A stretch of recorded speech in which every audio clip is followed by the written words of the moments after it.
수개월에 걸쳐서 바울은 소아시아 여러 지역을 다니면서 복음을 전했고 곳곳에 교회를 세워 나아가는 사역에 전념해 왔습니다. 우리들의 기억에 얼핏 생각나는 지역을 떠올려 보더라도 빌립보, 데살로니카, 베레아, 아테네 이런 지역들을 바울이 쭉 다닌 그런 생각들이 나는데 그 중간중간에 있었던 여러 기착 지점까지 거치면서 사람들을 만나고 복음을 전했습니다. 지도상으로만 봐도 이 바울은 애초에 지금의 터키 동북부 지역으로 선교를 가려고 했지만 성령께서 막으셨고 대신 서쪽 방향으로 진로를 틀도록 하셨음을 우리가 알고 있습니다. 그래서 지금의 그리스 남쪽 해안 지역과 불가리아의 그 남쪽 지역을 거의 훑다시피 하면서 각지에 퍼져 있던 유대인들과 또 유대교에 편입해 들어왔었던 그 헬라인들 또 여러 이방인들에게 복음을 전했더랬습니다. 보통 우리들이 세상을 살면서 우리의 주변을 이렇게 쭉 둘러봐도 한 분야의 전문가가 오랜 시간과 공을 들여서 어떤 프로젝트에 매진을 한다면 어떻습니까, 여러분? 대개는 그 큰 성과와 결과를 내기 마련입니다. 이 바울을 우리가 보더라도 그렇습니다. 바울만큼 성경에 대한 해박한 지식과 또 주님께 받은 이 소명의 뚜렷함이 있었던 인물도 참 드물 그런 정도였습니다. 가말리엘 학파를 거친 엘리트의 또 바리새파 출신의 사내들인 공회원 출신입니다. 이 정도의 화려한 스펙을 가진 바울이 하나님의 말씀, 예수 그리스도께서 행하신 일들, 복음을 전하는 이 거룩한 일에 이리도 열심히 매달리면서 말씀을 전하고 교회를 세워가고 하는 가운데 있습니다. 그런데 사실상 가는 곳마다 푸대접을 받고 환영받지 못하고 또 심지어 얻어맞고 옥에 갇히는 일까지 벌어진 것을 우리들이 확인한 바가 있습니다. 게다가 바울은 지금 거의 1년가량의 시간을 풍찬 노숙을 하다시피 하면서 선교를 하고 있는 겁니다. 보통 상황이 이 정도가 되면 계획을 잠정 중단하거나 수정하거나 아예 취소하는 일까지 벌어지는 것이 이게 상식입니다. 그런데 바울이 행하는 전도의 이 사역은 도무지 멈출 줄을 모르고 중단되지 않았고 취소되지 않았습니다. 왜요? 우리들이 보기에는 바울이 집념을 가지고 뛰어든 일 같지만 사실상 하나님께서 이끌고 가시는 일이기 때문에 그런 것입니다. 그리스도께서 완성하시고 활짝 열어져 지신 하나님 나라의 복음과 그의 나라는 더욱 많은 예비된 백성을 위해서 우리들 곁으로 다가오고 있었던 것입니다. 여러분, 바울이 이제껏 다닌 그 여정들을 보면 우리들이 흔히 말하는 열매라는 것은 별로 없어 보입니다. 오히려 무모하고 소모적인 일들을 하고 다닌 것처럼 보입니다. 그러나 그 속에서 사람이 남았고 사람이 세워졌습니다. 그 남겨진 자들로 인해서 곳곳에 교회 공동체의 불씨가 타올랐고 하나님의 말씀을 가리우고 감추려는 어둠의 세력들을 뚫고 복음을 전하려는 사람들이 점점점 세워지게 된 것입니다. 그저 바울이라는 한 사도의 인생이 아주 힘들게 갈려나간 것처럼 보이지만 그 안에는 하나님의 섬세한 손길이 숨어 있었습니다. 이 디모데라는 제자가 한 줄기 남겨진 묘목이 되어서 훗날 큰 일들을 감당하게 되었고 두아디라 성의 자주장사 루디아를 통해서 빌립보 교회가 세워졌더랬습니다. 이 빌립보 교회는 여성이 중심이 되어서 세워진 교회였기 때문에 혹시라도 사회적인 불이익과 핍박을 당할까 두려웠습니다. 주님은 이것을 위해서 빌립보 감옥의 간수를 회심시켜서 빌립보 교회 안에 합류시킴으로써 이러한 우려들을 깨끗하게 씻어주셨던 것입니다. 데살로니카에서 말씀을 전할 때에는 괴악한 자들이 때를 지어 덤벼들기도 했었습니다. 그 난동을 맞으면서 누구였습니까? 충직한 성도 야소온이라는 사람이 나서서 대신 방패막이가 되어주면서 바울 일행은 베레아로 향하게 되었던 겁니다. 그 베레아 사람들은 어떠했습니까? 매우 우호적으로 말씀을 받았지만 데살로니카에서부터 그곳까지 쫓아온 유대인들로 인해서 바울은 다시 한번 급하게 떠나게 되고 아테네에 도착했던 겁니다. 그곳에서 매우 지적이고 철학적인 사람들을 상대로 복음을 전했습니다. 그러나 반응은 싸늘했습니다. 물론 그 중에 몇 사람이 바울의 전도와 복음 선포에 호응하면서 신자가 되었습니다. 그러나 전체적으로 봤을 때는 큰 성과가 없었던 것처럼 보여집니다. 그러한 때에 바울이 바로 이 고린도에 도착한 것입니다. 빌립보에서부터 이어져 내려온 바울의 전도 여행은 이제 아테네를 거쳐서 고린도에까지 이르게 되었고, 이 고린도 지역이 사실상 바울이 로마에 도착하기 전에 방문했었던 가장 서쪽 지역이었습니다. 이제 고린도라는 신흥도시에 도착한 바울이 어떤 마음과 어떤 몸의 상태였겠습니까? 당연히 몸과 마음이 힘들고 지친 상태였을 것입니다. 그런 상태에서 바울은 아굴라와 브리스길라 부부를 만나게 됩니다. 당시 고린도라는 도시는 신흥 상업 지역으로서 개발이 시작된 지 얼마 안 되는 지역이었지만 항구를 도시 양쪽에 이렇게 끼고 있음으로 인해서 그 지리적인 이점이 아주 큰 그런 지역이었습니다. 그러다 보니까 당연히 많은 이들이 모여들곤 하던 그런 지역이었습니다. 로마 정부가 특별히 신경을 써서 관리하는 지역이었으며 또 중앙정부에 막대한 세금을 보낼 만큼 이 무역과 상업이 아주 활성화된 그런 곳이었습니다. 당연히 이방 신전들이 넘쳐나고 그곳에 모여서 기복신앙으로 복을 빌며 또 사업이 성공하도록 빌곤 하던 많은 이들로 인해서 그 신전들은 항상 문전성시를 이루곤 했었습니다. 이러한 신흥도시 지역에 바울은 그의 지친 몸과 마음을 이끌고 도착을 했고 그곳에서 아굴라 부부를 만난 것입니다. 아굴라와 브리스길라 부부는 로마에 살고 있었던 그 유대인 부부입니다. 그런데 그들이 고린도까지 오게 된 배경이 뭐냐면 당시 로마 황제였던 글라우디오라는 그런 사람이 있었는데 그는 매우 정치적인 그 입지가 불안한 그런 왕이었습니다. 로마 곳곳에서 여러 가지 이슈들로 인해서 폭동과 밀란이 벌어지곤 했었는데 정치적인 역량이 부족했던 왕이었기 때문에 이 사회 혼란의 책임을 모두 다 유대인들에게 돌려버리는 그런 정책을 펴게 된 것입니다. 그러자 이 민심은 유대인들에 대해서 매우 적대적으로 변하게 되었고 이러한 여론들을 등에 업고 글라우디오 황제는 아주 강경한 그런 이민 정책을 펴게 됐던 겁니다. 꼭 누가 연상되는 이제 그런 사람이죠. 마침 사회적으로 큰 문제가 생기게 되자 모든 문제들의 원인을 유대인들에게 돌리고 유대인들을 다 내쫓는 추방령을 내리게 됩니다. 이러한 무모한 일을 벌여댔던 글라우디오는 훗날 결국 독살당하게 되고 그 뒤를 이어서 그 유명한 네로 황제가 등극을 하게 됩니다. 자, 하루아침에 삶의 터전을 모두 등지고 쫓겨난 로마에 살고 있던 이민 1세들이 갈 곳이 어디 있겠습니까? 다시 예루살렘으로 돌아가자니까 너무 멀고 오히려 외국 생활을 오래 해온 사람들이라서 예루살렘으로 돌아가서 산다라는 것은 요즘 개념으로 보면 다시금 역이민을 떠나는 것과 동일한 상황이 되는 겁니다.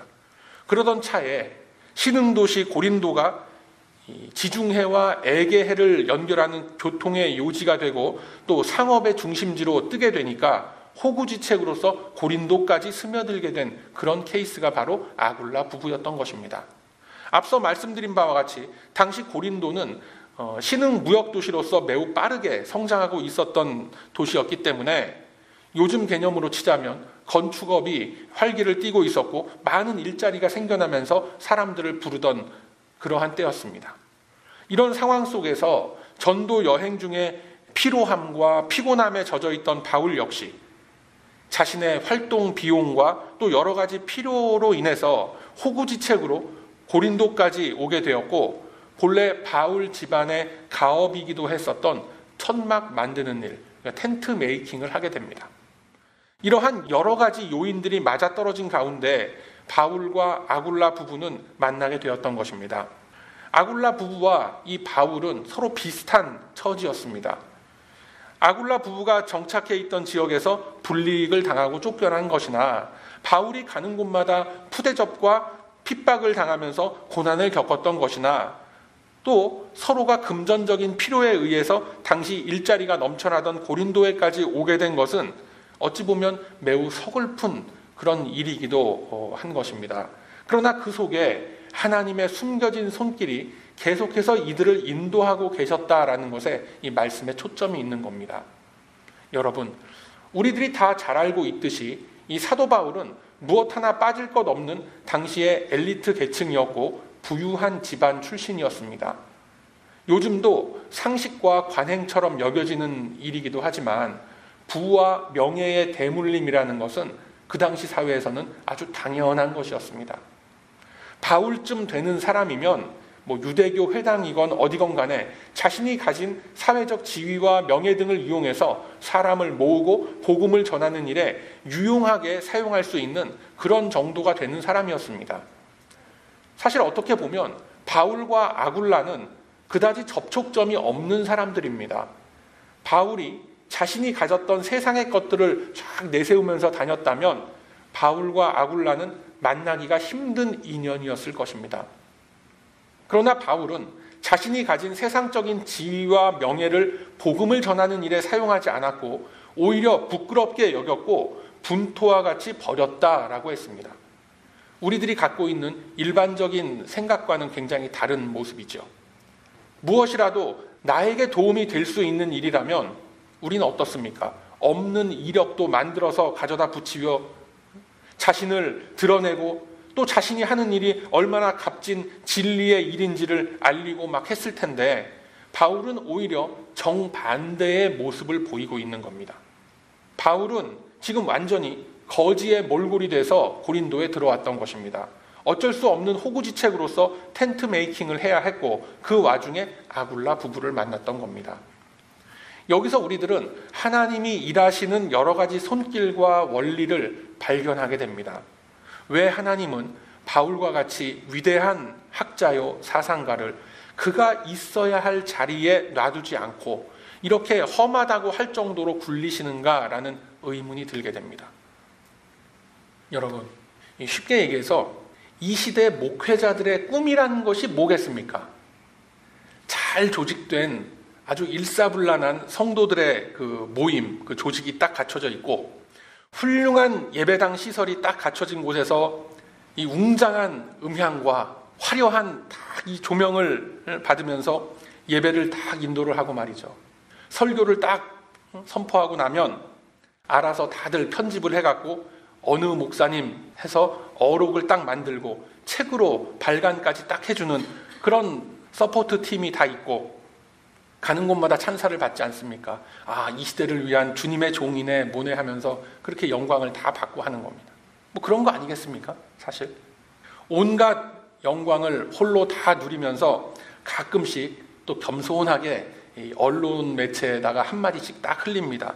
아, 제가 아니라 주님이 하신 것입니다. 이렇게 얘기를 하죠. 그럼 그런 말을 듣는 젊은이들이 어떻습니까? 열광을 합니다. 야, 이거 김수환 추기경님 돌아가신 이후에 주님이 보내주신 이 시대의 마지막 멘토다 하면서 막 열광을 하게 됩니다. 거기에 발맞춰서 한마디 더 얻는 모습을 보지요. 여러분, 교회는 건물이 아니라 사람입니다. 사람입니다. 우리 주님의 마음이 바로 그런 것입니다. 그렇게 얘기하지 않습니까? 충분히 그럴 수 있습니다. 더군다나 이 천당에 계신 분이면은 그럴 수 있죠. 요즘엔 천당 밑에 분당 이렇게 얘기를 하죠. 제가 특정한 어떤 목회자를 이렇게 비꼬는 게 아니라 실제 현실이 그렇다라는 거예요. 바울 역시 이러한 꿈을 충분히 가질 수 있는 그런 사람이었습니다. 바울의 사역이 우리들의 바램과 꿈처럼 이루어지기 위해서라면 아굴라 부부 같은 사람들 만나면 안 되죠. 고린도의 총독이나 고린도의 시장 정도 되는 사람들을 만나서 그 사람들서부터 먼저 전도를 하고 그렇게 돼야 더 큰 영향력을 그의 사역 속에 끼칠 수 있게 되는 거 아닙니까? 그런데 여러분, 하나님이 인도하시는 길은 그렇지 않더라라는 것입니다. 고지론이라는 말 여러분 들어보신 적 있어요? 이 세상을 좀 더 빠르게 효과적으로 복음화를 하기 위해서는 이 성도들이 좀 더 열심히 분발하고 노력을 해서 이 세상의 높은 자리를 차지를 해야 그것으로 인해서 더 큰 영향력을 미칠 수 있다라는 그러한 논리인 것입니다. 즉 믿는 사람들이 좋은 직장을 얻거나 사회적으로 높은 지위에 오르게 되면 그 사람의 영향력으로 인해서 그 사람이 믿는 우리 기독교가 이 사회 속에 더욱더 잘 전파될 수 있다라는 그런 얘기입니다. 그래서 많은 성도들이 자신의 자녀들을 판사, 검사, 의사, 변호사, 소위 사자 직업을 가진 그런 사람들로 만들어내기 위해서 고등학교 3학년이 딱 되면 교회에 참석하는 것조차 시간 낭비로까지 여기면서 독서실로 도서관으로 내쫓던 그런 시절이 있었습니다. 아마 지금도 여전하리라 생각합니다. 그런데 그 결과가 뭐였냐면 고3 때 입시 공부한다고 핑계대고 교회를 떠난 그 학생들이 그 길로 영원히 교회를 떠나게 되더라라는 것입니다. 왜 그런 줄 아세요? 이미 세상의 가치 질서 속에 교회와 성도들이 다 점령당해 있기 때문에 그런 겁니다. 여러분, 우리 기독교는 그런 식으로 전파되지 않는다라는 것을 성경의 역사와 2000년 기독교 역사가 증명하고 있는 겁니다. 또 다른 예를 제가 한번 들어볼까요? 우리의 두고 온 고국 대한민국, 독특하게도 공식적으로 이 개신교 장로님들께서 3번이나 대통령을 한 나라입니다. 심지어 요즘은 전도사 직분을 받은 분까지 대권에 나가겠다라고 나서는 그런 모습이죠. 심지어 소위 그 현직 목사라고 하는 그 현직 목사가 정당을 만들어서 관리하는 지경에까지 이르게 된 겁니다. 그 결과가 뭡니까, 여러분? 좀 더 시간이 흐른 후에 역사가 판단할 일이겠지만 심히 우려스럽고 개탄스러운 일들인 것입니다. 여러분, 우리 기독교가 온갖 박해와 핍박을 받으면서 견뎌낼 수 있었고 버텨낼 수 있었던 것은 예수 그리스도 중심의 뜨거운 믿음과 말씀에 대한 순종, 공동체에 대한 사랑과 섬김이 있었기 때문에 그렇습니다. 신앙의 중심이 오직 말씀에 딱 잡혀 있었기 때문에 현실의 고통과 어려움이 있었지만 구별된 삶을 살 수 있었고, 거친 세상의 삶을 살아가는 속에서도 내 몸뚱아리 먼저 챙기기보다 교회 공동체를 먼저 생각했던 겁니다. 핍박과 탄압의 칼날 앞에서 목숨까지도 내놓을 수 있는 그 용기와 순교 정신이 초대교회 안에는 있었던 겁니다. 그렇기 때문에 카타콤의 동굴 속에서 곱추가 되어서 비참하게 삶을 살면서도 하나님만으로 만족하면서 살 수 있었던 믿음이 그들에게 있었던 거예요. 그렇게 세워졌던 이 교회가 언제부터 힘을 잃어버리고 복음의 순수성을 잃게 되었느냐면, 아이러니한 사실입니다만 로마 왕실에서 서기 313년 기독교를 공식 인정을 하고 국교화하는 순서를 거치면서부터 교회는 타락하기 시작한 겁니다. 당대 최강대국의 힘을 등에 업고 이 기독교는 곳곳에 대형 건물을 짓기 시작했고, 교회의 지도자들은 사제화가 되면서 배에 기름이 끼기 시작했던 겁니다. 점점 권력화가 되어가고 형식화가 되어가면서 초기에 야성을 잃게 된 겁니다. 소위 말하는, 우리가 세상에서 말하는 헝그리 정신을 잃어버리면서 교회는 급속도로 타락하게 되고, 권력화된 교회 권력을 유지하기 위해서 유럽의 제후들에게 충성서약을 받게끔 됩니다. 그렇게 파생된 것이 뭡니까? 십자군 운동이라는 겁니다. 겉으로는 성지 예루살렘을 무슬림으로부터 탈환한다라는 명목이 있었지만 사실은 그거는 핑계고 무역로를 확보하고 로마 교황청의 권세를 드높이기 위한 치졸한 행위였던 것입니다. 아주 부끄러운 교회 역사의 한 장면인 거예요. 십자군으로 대표되는 권력이 아니라 십자가의 능력이 나타나야 하는 곳이 교회인 줄로 믿습니다. 하나님은 당신의 복음이 전파되는 길이 권력과 명예와 평탄하고 부요한 방법만이 결코 아니다라는 것을 우리에게 말씀하고 계세요. 아굴라 부부만 해도 그렇습니다. 그들은 당장 먹고 사는 일이 급했던 사람들입니다. 텐트뿐만 아니라 무슨 일이든지 고린도 바닥에서 돈이 되는 일이라면 빵이라도 구워서 길거리 포장마차라도 열어야 되는 처지에 있는 사람들이에요. 바울도 마찬가지입니다. 그가 예전에 어떤 지위와 어떤 명예를 누리던 사람이었던지 간에 현재 바울은 땡전 한 푼 없는 알거지나 다름없는 그런 처지였던 겁니다. 사람이 보통 이러한 처지에 몰리면 어떻게 됩니까? 신앙의 자리에 나아가기보다는 파트타임이라도 뛰면서 한 푼이라도 더 모으려는 그런 생각이 안 들겠습니까? 이들 역시 마찬가지였겠죠.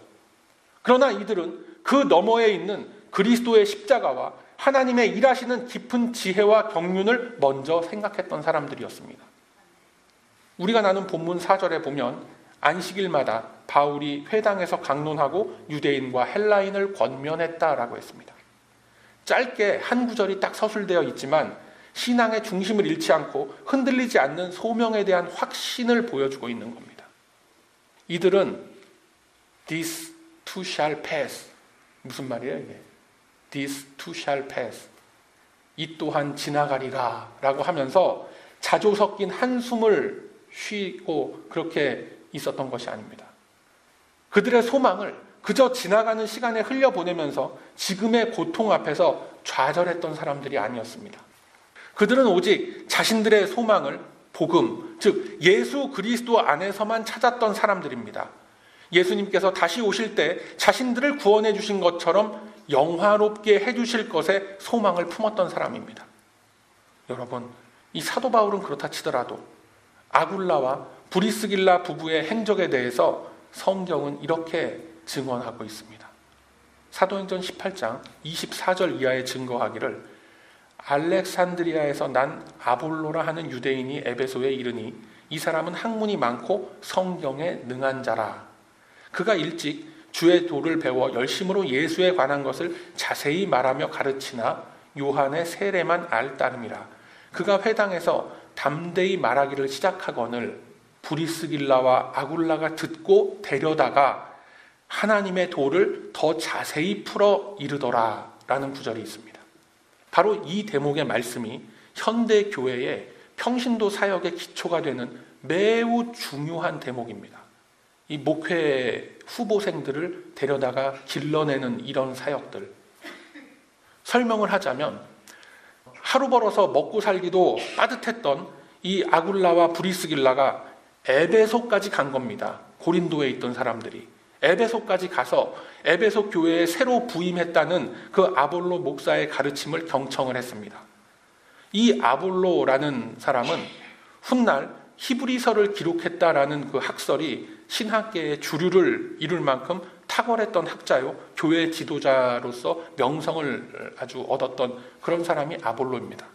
심지어 훗날 고린도 교회에 바울파와 아볼로파가 갈려서 분쟁이 일어나기도 했을 만큼 초대교회에 아볼로의 영향력은 매우 컸던 그런 인물입니다. 그런데 성경은 어떻게 이 아볼로와 아굴라 부부와의 관계를 설명하느냐면 아직까지 그리스도 복음에 대한 내용이 부족한 것이 좀 많고 좀 더 복음을 자세히 알아야 되겠다 싶은 판단이 들어서 이 아볼로를 데려다가 교육을 시킨 겁니다. 자, 그 결과가 뭐였느냐면 이렇게 말씀합니다. 사도행전 18장 17절 이하는 아볼로가 아가야로 건너가고자 하니 형제들이 저를 장려하며 제자들에게 편지하여 영접하라 하였더니 저가 감에 은혜로 말미암아 믿는 자들에게 많은 유익을 주었고 성경으로서 예수는 그리스도라 증거하여 공중 앞에서 유력하게 유대인들의 주장을 이겼다라고 했습니다. 이제 잘 성장한 그 아볼로가 드디어 말씀 사역의 전면에 나서서 아주 유대인들의 잘못된 주장들을 아주 쫙 물리쳐냈던 그런 모습을 지금 보여내고 있는 거죠. 여러분, 하루 벌어서 하루 먹고 살아야 하는 이민자들이었습니다. 도저히 신앙생활을 하는 것조차 힘에 겨울 수 있는 사람들이었습니다. 교회에 모여서 하나님의 말씀을 듣고 배우며 예배하는 이런 모든 일련의 활동들을 놓고 그거 다 팔자 늘어진 사람들의 고상한 취미생활이지 뭐 이러한 정도로 여기면서 그렇게 그냥 그렇게 살아간들 누가 뭐라고 하지 않을 처지에 있는 그런 사람들이 아굴라 부부였습니다. 그러한 사람들이 에베소 교회까지 찾아가서 이뤄낸 결과가 바로 이런 겁니다. 그들이 현재 살고 있었던 고린도에서 그 에베소까지 거리가 얼마 정도 되는지 아십니까, 여러분? 아주 이해하기 쉽게 한국의 예를 들어서 말씀드리면 인천에서 부산 가는 거리입니다. 아니, 그거 뭐 얼마 안 되는 게 아니라 인천에서부터 바닷가 길을 따라서 부산까지 가는 거예요. 인천 밑에 평택, 당진, 서산, 군산, 목포, 여수, 순천, 충무, 창원, 그리고 나서 부산으로 들어가는 그 길 거리를 이 사람들이 거기를 갔던 거예요. 2000년 전의 일입니다, 여러분. 결코 쉬운 일이었겠습니까? 배 타고도 열흘 이상을 가는 길입니다. 아굴라와 브리스길라 부부가 또 한 번 등장합니다. 로마서 16장 3절 이하 말씀 보면 너희가 그리스도 예수 안에서 나의 동역자들인 브리스가와 아굴라에게 문안하라. 저희는 내 목숨을 위하여 자기의 목이라도 내어놓았나니 나뿐 아니라 이방인의 모든 교회도 저희에게 감사하느니라 라고 성경은 기록하고 있습니다. 바울이 당했던 그 고난 가운데 함께 동참하면서 고린도 교회를 세워갔던 이 사람들에게 성경은 자기들의 목숨까지도 내놓았다라고 기록을 하는 겁니다. 이뿐만 아니라 이들이 어떤 사람들이었는지 성경은 이렇게 말씀합니다. 고린도전서 16장 15절 이하에 이런 대목이 나옵니다. 형제들아, 스데바나의 집은 곧 아가야의 첫 열매요 또 성도 섬기기로 작정한 것을 너희가 아는지라 라고 합니다. 스데바나라는 헌신된 일꾼이 아가야의 첫 열매였다라고 했습니다. 제가 좀 전에 말씀드린 거 기억하십니까? 아가야에 누가 갔었다라고 했습니까? 보충 교육을 다 마친 아볼로가 갔었던 거죠. 그 아볼로의 제자로서 스데바나라는 충성된 일꾼이 또 세워졌던 것입니다. 아굴라와 브리스길라의 영향력이 그렇게 퍼져나갔던 것입니다. 고린도전서 16장 19절 이하에 보면 아시아의 교인들이 너희에게 문안하고 아굴라와 브리스가와 및 그 집에 있는 교회가 주 안에서 너희에게 간절히 문안한다라고 했습니다. 이 아굴라 부부가 훗날 고린도에만 머물렀던 것이 아니라 이 소아시아의 어느 지역인가 이동을 해서 그곳에 또 다른 교회를 세우고 그 집안에 교회의 모임이 있었다라는 것을 알 수 있는 대목인 것입니다. 하나님은 고린도에서 바울과 만나서 텐트 메이킹 하던 그 아굴라와 브리스길라를 이렇게 들어서 사용을 하셨던 겁니다. 사랑하는 우리 베다니 가족 여러분, 이제까지 말씀드린 것처럼 바울이나 아굴라, 브리스길라가 걸었던 길은 결코 쉽지 않은 길이었습니다.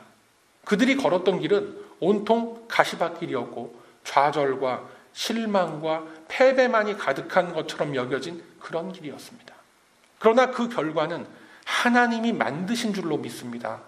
주님은 바로 그렇게 일하셨던 것입니다. 그 주님께서 저와 여러분도 동일한 과정의 그 선상에 세우셨음을 꼭 기억하시길 바랍니다. 여러분, 우리들은 그 길에 서 있으면 되는 거예요. 그 결과는, 그 열매는 하나님이 맺어가시는 겁니다. 나에게 주어진 이 소명 앞에서 결과를 이루려고 달려들지 말고 그저 묵묵히 최선을 다해서 그 자리에서 걸어 나아가시길 바랍니다. 열매를 내가 만들려고, 내가 그 열매를 따려고 하면 안 됩니다. 하나님이 우리에게 원하시는 것은 어떤 열매를 주렁주렁 매달아 놓고 무슨 과일 가게를 차려라, 그렇게 하시는 게 아닙니다. 하나님이 일하시는 방법을 우리가 배우고 깊이 생각해야 합니다. 여러분, 우리에게 분명한 길을 보여주신 우리 하나님께서 우리가 알지 못하고 생각지 못한 방법으로 우리가 해야 할 일들, 우리들이 가야 할 길을 말씀으로써 비춰 주실 것입니다. 하나님은 오늘 이 본문의 말씀을 통해서 이들이 걸어갔던 모든 신앙의 여정을 우리들에게 보여주셨습니다. 이들이 살아가던 그 당시대에도 도저히 일어날 수 없을 것이라고, 참 감당치 못할 일이라고 여겼었던 일들을 주님이 동행하시면서 다 이루어 주시는 겁니다. 우리들이 현재 살아가고 있는 이 시대에 저와 여러분 앞에 놓여있는 이 여러 가지 일들과 우리 앞에 놓여있는 고통이라고 생각하는 그런 일들이 있습니까? 주님께 먼저 간구하시며 주님의 뜻을 구하시길 바랍니다. 혹여 우리에게 닥쳐있는 고통과 좌절의 순간들이 지금 있습니까? 바로 그때가 우리 하나님께서 일하고 계신 선명한 손길을 바라볼 수 있는 순간들이 되는 겁니다. 주께서 이루시는 결과는 언제나 풍성함으로 드러날 줄로 믿습니다. 그 믿음으로 주님의 계획과 주님의 뜻을 간구하며 주께서 맡겨주신 나의 일들 앞에서 절망치 말고 좌절치 말기를 소망합니다. 이것이 오늘 바울과 아굴라의 이 초라한 만남 같은 이 사건 속에서 주님이 행하신 이 놀라운 일들이 나타내는 결과임을 믿고 이것과 동일한 역사는 저와 여러분의 인생 속에서 또 한 믿음 안에서 일어나게 될 것입니다. 그 믿음으로 주님이 이루실 결과를 기대하며 성실함과 순종함으로 나아가는 우리 베다니 가족들이 다 되시길 바랍니다.